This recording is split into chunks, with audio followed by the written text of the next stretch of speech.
Colossenses 1:13, Deus quer falar conosco. Eu vou ler do versículo 13 até o versículo 24. Escuta isso como uma palavra de Deus para a sua vida. Esse texto começa com a palavra Ele, e Ele no texto é Jesus. Então o texto está falando de Jesus. Prepara aí para receber uma palavra de Deus, escuta. Não é uma pregação bonita, não é uma palestra bonita, é Deus falando com você. Abre o coração, se prepara para Deus falar com você. O Ele, que começa o versículo 13 é Jesus. Ele nos resgatou do domínio das trevas e nos transportou para o reino do seu Filho amado, em quem temos a plena redenção por meio do seu sangue, isto é, o perdão dos nossos pecados. Ele é a imagem do Deus invisível, o primogênito sobre toda a criação, porquanto nele foram criadas todas as coisas nos céus e na terra, as visíveis e as invisíveis, sejam tronos ou dominações, sejam governos ou poderes, tudo foi criado por ele e para ele. Ele existe antes de tudo o que há, e nele todas as coisas subsistem. Ele é a cabeça do corpo, que é a igreja. Ele é o princípio e o primogênito dentre os mortos, a fim de que em absolutamente tudo ele tenha a primazia. Versículo 19. Porquanto foi do agrado de Deus que nele habitasse toda a plenitude, e por intermédio dele reconciliasse consigo todas as coisas, tanto as que estão na terra quanto as que estão nos céus, estabelecendo a paz pelo seu sangue vertido na cruz. Versículo 21. E a todos vós, e a vós outros também, que no passado éreis estranhos e inimigos de Deus, conforme demonstrado pelas obras más que praticáveis, agora, entretanto, ele vos reconciliou no corpo físico de Cristo, por meio da morte, para vos apresentar santos, inculpáveis e absorvidos de qualquer acusação diante dele. Se, de fato, permaneceis na fé, alicerçados e firmes, sem vos afastar da esperança do evangelho que ouviste e que está sendo pregado a todas as pessoas em todo o mundo, do qual eu, Paulo, me tornei ministro. Versículo 24. Agora me alegro nos meus sofrimentos por vós, e completo no meu corpo o que resta das aflições de Cristo em benefícios do seu corpo, que é a igreja. Agora me alegro nos meus sofrimentos. Porque eu me alegro no meu sofrimento. O que eu quero trazer da parte de Deus para você é que como você lida com o sofrimento quando o sofrimento bate na sua porta, depende do lugar em que Deus ocupa na sua vida. Quem é Ele para você? Paulo diz do versículo 13 até o versículo 23, quem é Jesus para nós? O papel que Jesus faz na nossa vida, onde Jesus está localizado em nós. E aí no versículo 24, ele fecha dizendo assim: eu me alegro no sofrimento. O sofrimento, quando chega, e eu quero que você preste atenção na palavra quando, porque nós adoramos pensar se o sofrimento chegar, mas nessa vida, não é se o sofrimento chegar, é quando o sofrimento chegar, porque uma das falas de Jesus, uma das promessas que a gente não gosta de encontrar na caixinha de promessas. Quem que conhece a caixinha de promessas? Tem um monte de gente que não é desse tempo da caixinha de promessas, né? Mas no meu tempo, antigamente, assim, bem antigamente, tinha uma caixinha com vários versículos recortados em cartolina, que era para a gente meio que lançar sorte, não é? A gente pegava um e lia uma palavra para o coração da gente. A parte boa é que na caixinha de promessa só tinha promessa. Foram para a Bíblia, recortaram os versículos mais bonitos e colocaram ali. Então, não tem como errar, pode escolher qualquer um que vai acabar te abençoando. Mas um versículo que eu acho que devia estar na caixinha de promessas é: no mundo tereis aflições. Mas ele não está na caixinha de promessas. No mundo tereis aflições. E as aflições acontecem, e quando elas acontecem, como a gente lida com elas depende do lugar em que Deus ocupa na nossa vida. Sabe, às vezes, a nossa leitura de Deus na nossa vida está confusa, e como a leitura de Deus na nossa vida está confusa, nós não entendemos o sofrimento e não entendemos porque Paulo diz: agora me alegro no meu sofrimento. Agora eu estou feliz por causa dos meus sofrimentos. Tem uma história que eu ouvi há muito tempo como piada, mas eu não a conto como piada, então se você não ri, não vou ligar. Estou brincando, eu ligo quando você não ri das minhas piadas. Mas quando eu ouvi essa história, ela foi contada para mim como uma piada, como uma coisa engraçada. Mas eu não quero te contar como uma coisa engraçada, eu quero te contar como uma ilustração. É uma história de dois garotos, filho de uma viúva, que moravam numa pequena vila no interior. Naquela vila havia uma igreja.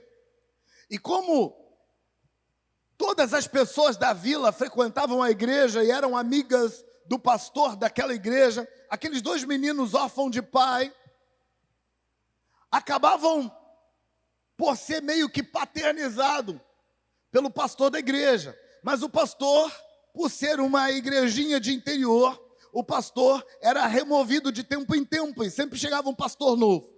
Aqueles dois meninos, por falta de pai e por falta de punho, por falta de rédea curta da parte da mãe, eram os meninos mais peraltas e mais problemáticos da vila. A ponto de qualquer coisa que desse errado na vila, qualquer pessoa diria que foi aquele menino, ou que foi um dos dois, ou que foi os dois. Então, se alguém perdesse alguma coisa, pergunta para os meninos lá da irmã fulana que foi eles. Se sumisse alguma roupa no varal de alguém, pergunta para os meninos da irmã fulana que foi eles. Se encontrasse um gato amarrado no outro gato, pergunta para os meninos da irmã fulana, porque foi eles. Eles eram os meninos peraltas da vila e todo mundo sabia. Chegou um pastor novo na vila. E era um pastor enorme, bem grandão, corpulento, semblante fechado. Gente boa, mas aparentemente era aquela pessoa. E aí, quando chegou o pastor novo, a viúva, cheia de esperança, foi conversar com o pastor e disse: pastor, os meus meninos são os meninos mais peraltas da vila. E como o senhor aparenta ser alguém durão, eu queria que você desse uma dura nos meus meninos, para eles tomarem jeito. E aí, o pastor disse: mande um de cada vez, comece pelo menor, que eu vou dar uma dura nele. Então, a mãe levou o menor, o pastor colocou o menino no gabinete, sentou o menino na cadeira, e então o pastor cresceu sobre o menino, ficou de pé na frente dele, olhou para ele, com uma cara muito feia, apontou o dedo e disse: menino, onde está Deus na sua vida? E cada vez que ele repetia a pergunta, ele fazia um semblante ainda mais cerrado, uma cara mais feia e um jeito ainda mais ameaçador. E como ele era grande e o menino muito pequeno, ele curvava sobre o menino. E ele repetia a pergunta: onde está Deus, menino? Onde está Deus, menino? E assim que o menino percebeu uma chance, ele mergulhou por baixo das pernas do pastor, saiu correndo, abriu a porta do gabinete, atravessou a vila, correndo muito, entrou em casa esbaforido, abriu a porta aonde o irmão estava sentado e falou assim: meu irmão, estamos encrencados. O que foi? Deus sumiu e estão achando que foi a gente. Parece, né? Eu sabia que vocês não iam rir, porque eu não sou muito bom de contar piadas. Mas eu não queria te falar da piada. Eu queria te falar da ilustração. Sabe, quando o pastor grandão, cara feia, dobra-se sobre o menino e grita: onde está Deus? Ele queria saber qual é o papel, qual é a importância, qual é a percepção que o garoto tem de Deus. Mas não é isso que o garoto entendeu. Porque o garoto escutou a pergunta baseado na construção psicológica que foi feita na mente dele por muito tempo. Já estraguei a piada, você viu, né? Acabou agora, você nunca mais vai rir da piada, porque agora eu estou explicando. Aquele menino cresceu num lugar onde tudo que dava errado era ele. Qualquer coisa que alguém descobria que não funcionava era ele. E como ele era o culpado de tudo, quando o pastor pergunta sobre Deus para ele, o sentimento dele é: devo ter feito alguma coisa errada com Deus. E como eu erro muito, como eu apronto muito, eu devo ter sumido com Deus. Não sei onde é que Deus foi parar, mas não fui eu que sumi com ele. Todas as vezes que nós perguntamos qual é o lugar de Deus na nossa vida, ao responder essa pergunta, nós respondemos com aquilo que foi construído nas nossas emoções. Todas as vezes que alguém pergunta qual é o papel de Deus na sua vida, qual é o lugar que Deus ocupa na sua vida, nós respondemos sempre com aquilo que foi construído. Então, se você levou uma vida de erro, de pecado, se você levou uma vida de pisar na bola, se você levou uma vida de inferioridade, se você levou uma vida complexada, quando você se pergunta qual é o lugar de Deus na sua vida, a resposta sempre vem junto com todas as lembranças, com tudo que você viveu. E é tão difícil acreditar que eu vivi uma vida difícil, complicada, pecadora, mas agora Deus me ama e eu sou dele e ele está na minha vida e a gente tem intimidade. Por isso, quando o apóstolo Paulo vai escrever para os Colossenses, para dizer para eles como lidar com o sofrimento, ele precisa investir em duas coisas. Número 1, ajudar os Colossenses a entender que Deus se revelou em Jesus e em Jesus Ele é supremo. Mas número 2, Paulo se preocupa em ajudar os Colossenses a entender que esse Deus é tão grande, tão grande, tão grande, tão capaz, que na manifestação dele, ele muda quem eu sou. Sabe, quando Paulo escreveu aos Colossenses, ele tinha uma preocupação de ajudar os Colossenses a entender que Jesus não era qualquer um. Jesus veio, se manifestou como homem, viveu como menino em Nazaré, comeu, bebeu, dormiu, viveu a vida, pregou, abençoou, ressuscitou mortos, curou enfermos, mas ele viveu uma vida comum e finalmente, para nos salvar dos nossos pecados, Jesus morre na cruz do Calvário. Contar essa história para a gente pensadora da região de Colossos era complicado, porque aquele povo pensador demais começou a pensar: como pode um Deus tão grande ficar tão pequeno? E toda vez que eles questionavam essa grandeza desse Deus, eles estavam questionando todo o resto. Por quê? Porque o lugar em que Deus ocupa na sua vida afeta o resto da sua vida e afeta como você vai lidar com o sofrimento. E aí Paulo precisa ajudá-los a entender. Esquece toda a sua camada de filosofia grega, toda a sua mentalidade inteligente, e deixa eu dizer para você quem é Jesus. E aí ele diz que aquele homem que foi pendurado na cruz, aquele homem que morreu pelos nossos pecados e ressuscitou ao terceiro dia, que aquele homem que apaga as nossas transgressões, ele não é qualquer um, ele é a imagem do Deus invisível. Tem um Deus que é invisível, um Deus que não tem imagem, um Deus que você não consegue desenhá-lo, que você não consegue pintá-lo, porque ele é espírito invisível, universal. Ele é grande, é espiritual, é invisível. E aí Paulo diz, não tem Jesus? Jesus é a imagem dele. Quando você olhar para Jesus, quando você se relacionar com Jesus, quando você conhecer Jesus, você vai estar conhecendo esse Deus. Ele é a imagem do Deus invisível e ele é o primogênito de toda a criação.